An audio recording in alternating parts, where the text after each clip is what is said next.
I was standing in the middle of a large crowd, new to the room, yet a part of it.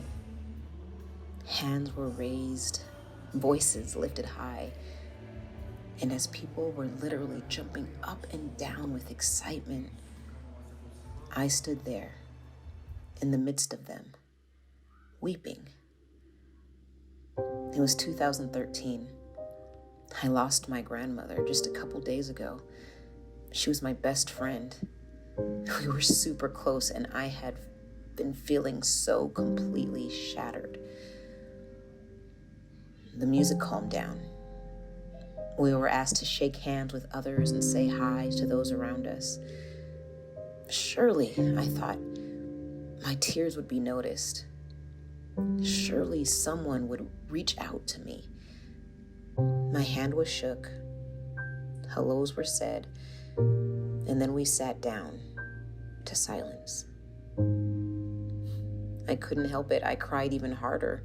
And yet still, not even a turn of the head by those around me.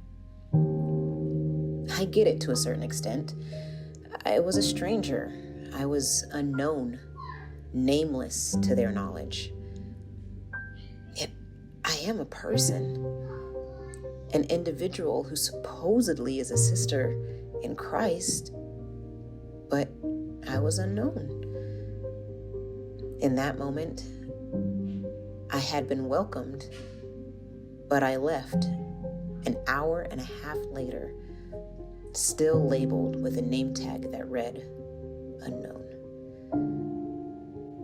I never returned to that building. I only attended that one time. If only I had been welcomed, not only to the building, but into the community.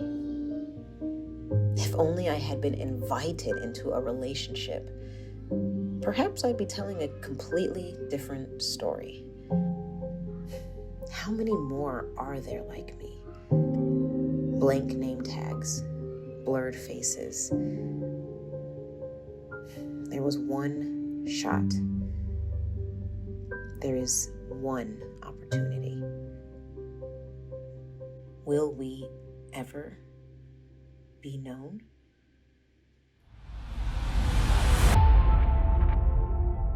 What's going on, everyone? My name is Christian Igwe, and if you didn't know already, I serve as the lead pastor of Redeem Christian Church. So here's a quick little game that we're going to play today. Name one fact that is true about me. Number 1, I've gone bungee jumping. Number 2, I've flown a helicopter. And number 3, I've ridden a horse. You see, here at Redeem, our call is to create communities where people are welcome, known, loved, and grown. That's our vision, to create these types of communities. Last week, we talked about the first part of our vision, which is to welcome people.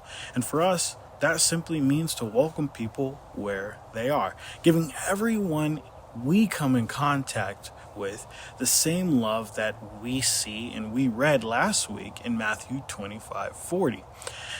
This verse says, "And the king will answer them, 'Truly, I say to you, as you did it to one of the least of these, my brothers, you did it to me.'" Now, Jesus was explaining to his disciples that by doing for the least of these, by welcoming the least of these, we're welcoming him.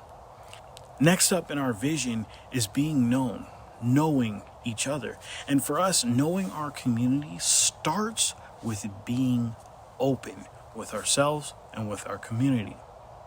And if we're honest, we seem to only want to be open with each other when we're assured that the response we receive will be positive judgment. And we're scared to show our authentic selves, who you and I really are, to anyone because we're scared of being judged.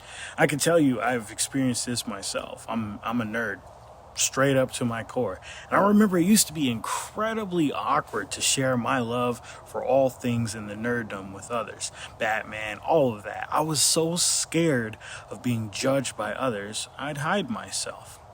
Well, here at Redeem, we want you to know that and feel that you're welcome as you are, and you will be known just exactly how you are. This means we want to learn about you, from your culture to your favorite TV show, your favorite comics, all of that stuff. We want to know the amazing person, the amazing community God has placed us around as a church.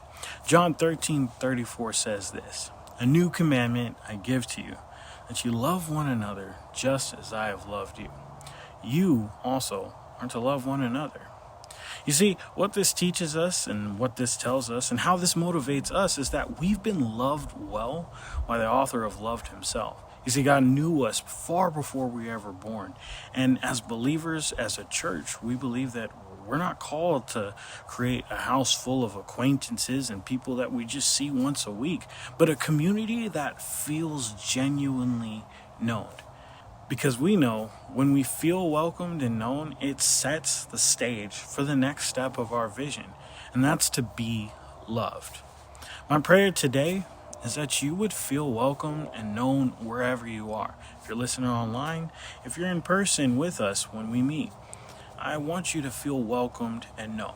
My challenge for everyone is that you would choose to be welcoming and you would choose to know the community God has placed around you. Be blessed, and I'll see you guys next week. Remember to answer in the comments the game that we started at the top of this video.